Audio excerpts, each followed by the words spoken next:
بسم اللہ الرحمن الرحیم۔ اس سبق میں ہم مرکب تام کی دوسری قسم بیان کریں گے اور ساتھ ہی مرکب کی دوسری قسم مرکب ناقص بیان کریں گے۔ تو مرکب تام کی پہلی قسم خبر کی، جس میں سچ اور جھوٹ کا احتمال ہو، یعنی اس کے کہنے والے کو آپ سچا اور جھوٹا کہہ سکتے ہیں، اور انشاء اس کو کہتے ہیں کہ آپ اس کے کہنے والے کو سچا اور جھوٹا نہیں کہہ سکتے۔ وَيُقَالُ لِثَانِيِ الْقِسْمَيْنِ ثَانِيًا قسمین، یعنی پہلے جو دو قسمیں تھیں مرکب تام کی پہلی قسم خبر اور دوسرے کو انشاء کہتے ہیں، دوسری قسم کو انشاء کہتے ہیں۔ وَلِلْإِنشَاءِ أَقْسَامٌ، وَلِلْإِنشَاءِ أَقْسَامٌ، اور انشاء کے لیے قسمیں ہیں، امر ہے، نہیں ہے، استفہام، تمنی، ترجیح، عقود، عرض، قسم، ندا، یہ سارے قسمیں ہیں، اور یہ تصور کی قسمیں ہیں۔ کس کی قسمیں؟ انشاء کی قسمیں ہیں، اور انشاء جو ہے وہ تصور ہے، اور اس کے 10 قسمیں ہیں: امر، نہیں، استفہام، تمنی، ترجیح، عقود، عرض، قسم، ندا اور تعجب۔ فصل وہ ہے جو ہم نحو میر میں یا علم النحو میں ہم پڑھ چکے ہیں۔ المرکب الناقص، ابھی مرکب ناقص کے المرکب الناقص علی انحاء، مرکب ناقص جو ہے وہ کئی اقسام پر ہے۔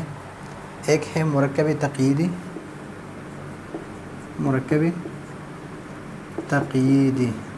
اور ایک ہے مرکب غیر تقییدی ہے۔ مرکب تقییدی اس کو کہتے ہیں کہ جزء ثانی قید ہو جزء اول کے لیے، اور مرکب غیر تقییدی اس کے کہتے ہیں کہ جزء ثانی قید نہ ہو اول کے لیے۔ تو مرکب اضافی غلام زید، تو زید جو ہے یہ قید ہے کس کے لیے؟ غلام کے لیے، تو اس کو کہتے ہیں مرکب تقییدی۔ یہاں پر رجل العالم، تو عالم قید ہے کس کے لیے؟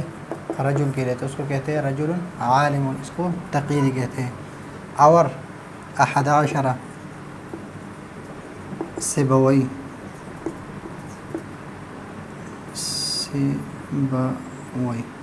ایک ہے 11، ایک ہے سیبوئی، ایک ہے بعد بکر، یہ بھی مرکب ہے، مناصرف ہے۔ تو یہ یہاں پر تقیید نہیں ہے، یہ جزء ثانی قید نہیں ہے اول کے لیے، جزء ثانی قید نہیں ہے، اور جزء ثانی قید نہیں ہے اول کے دوسری وجہ سے اس کو غیر تقییدی کہتے ہیں۔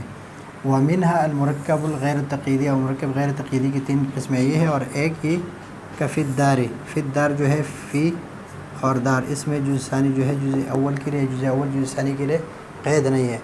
وہا ہونا، اور یہ سبق جو ہے یہ مکمل ہو گیا۔ قد تم بحث الالفاظ، الفاظ کی بحث ختم ہو گئی۔ والآن نرشدک الی بحث المعانی، بحث معانی کی طرف ابھی ہم آپ کو رہنمائی دیں گے۔ تو یہ ہے آج کا ہمارا سبق، اگلے سبق کے لیے اجازت چاہتے ہیں۔ اللہ حافظ۔